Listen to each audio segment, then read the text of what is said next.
friends on YouTube, this story is about the Kingdom of the Cumulus, where time is not measured in hours, but by the intensity of the glow that radiates from the wings of the sylphs. Please support us by liking the video and subscribing to the channel. The Kingdom of the Cumulus, in the highest reaches of the atmosphere, far above the storms of the mortal world, lies the Kingdom of the Cirrus. It is a realm where architecture is made of frozen light, and the inhabitants, the sylphs, live in a state of perpetual, idealized grace. They are the essence of the air itself. Slender, tall, and possessing a beauty so radiant, it seems to hum with a divine frequency. Their skin has the iridescent sheen of a pearl, and their wings, though nearly invisible when still, erupt into a kaleidoscope of colors when they take flight. In this kingdom, the concept of aging is unknown, for they are sustained by the essence of the heights. At the heart of the capital, the great matriarch Selene sat upon her throne of condensed starlight.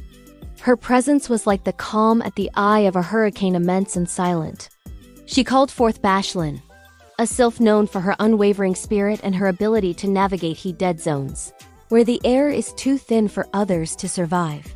Bashlin knelt, her wings folding behind her like sheets of silk. "The great bloom has begun," Selene's voice echoed, vibrating through the very floor of the palace. "The ether orchids have opened in the forbidden zenith.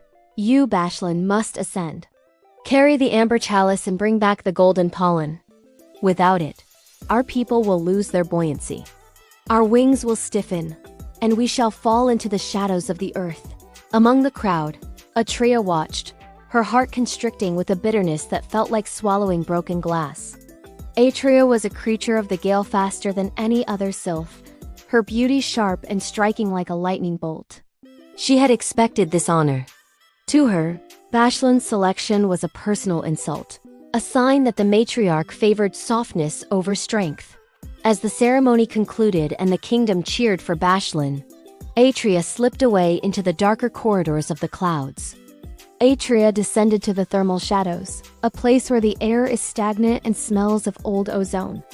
There she met Saraba, a disgraced sylph who had been cast out for trying to harness the power of the void. Saraba's wings were tattered, and her eyes held the dark gray of a coming storm. "You seek to ground the soaring bird," Saraba whispered, circling Atreya like a predator. "I can give you the means, but it will cost you a portion of your own light." Atreya did not hesitate. "Take it. Just give me the way to stop her." Saraba produced a voidstone, a fragment of dark matter that consumes all surrounding air. "Place this in her path. It will create an invisible mall. She will not fall to her death. The winds would save her, but the vacuum will strip her of the pollen and her dignity. You shall be there to save the mission, and the crown will be yours." The next morning, Bashlin began her journey.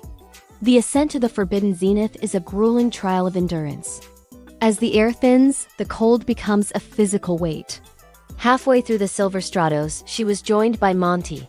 Monty was a scout of the lower winds, a cheerful sylph with wings that flickered like a hummingbird's. "The birds are flying low today, Bashlin," Monty shouted over the whistling wind. "The currents are screaming. Something feels fractured." Bashlin looked up. The sky ahead was a deep, bruised indigo. "The mission is vital, Monty. The matriarch trusts me. I cannot turn back because the wind is moody." "Then I'm coming with you," Monty declared, his playful nature replaced by a rare gravity. "Two sets of wings are better than one when the sky starts to break." Atreya, meanwhile, used her superior speed to bypass them through the jet streams, moving like a shadow against the sun. She reached the zenith first. The ether orchids were magnificent, massive, translucent flowers that floated in the vacuum, pulsed with a golden light, and released clouds of pollen that looked like liquid gold. Atreya placed the voidstone beneath the largest cluster of flowers and hid within a bank of frozen mist, her heart racing with a mixture of terror and triumph.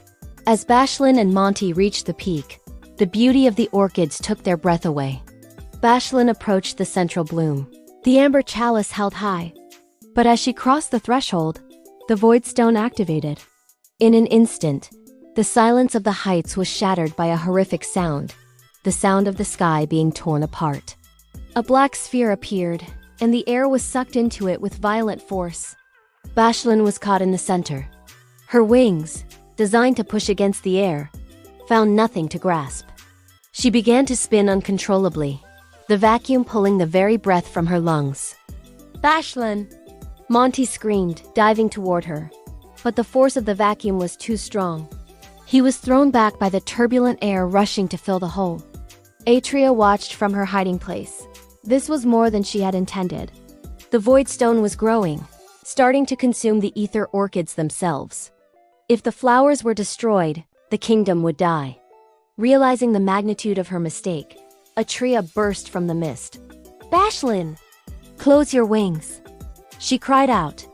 The drama reached its peak as the three sylphs battled the expanding darkness. Monty used his agility to create air bullets, trying to stabilize the pressure, but he was failing. Bashlin, in the center of the maw, looked at the amber chalice. It was full of pollen, but she was losing consciousness. In a moment of pure dynamism, Bashlin didn't try to escape. Instead, she channeled her own life force into the chalice.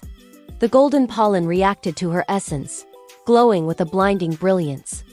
She threw the chalice toward Monty, but as she did, she was pulled deeper into the blackness. Atria, moved by a sudden, overwhelming surge of regret and the inherent grace of her kind, did the unthinkable. She folded her wings into a needle-like shape and dived into the vacuum herself. Using her incredible speed as momentum, she collided with Bashlin, the impact knocking both of them out of the void's gravitational pull just as the stone exhausted its power and imploded. The three of them hung in the thin air, gasping. As the sky slowly returned to its tranquil indigo, the void stone was gone, and the orchids remained, though ruffled. Atria held Bashlin's hand, her face wet with tears that froze into diamonds before they could fall. "I am sorry," Atria whispered, the words carried away by the thin wind. They returned to the Cloud Kingdom not as rivals, but as a trinity. When they landed on the great balcony, Selene was waiting.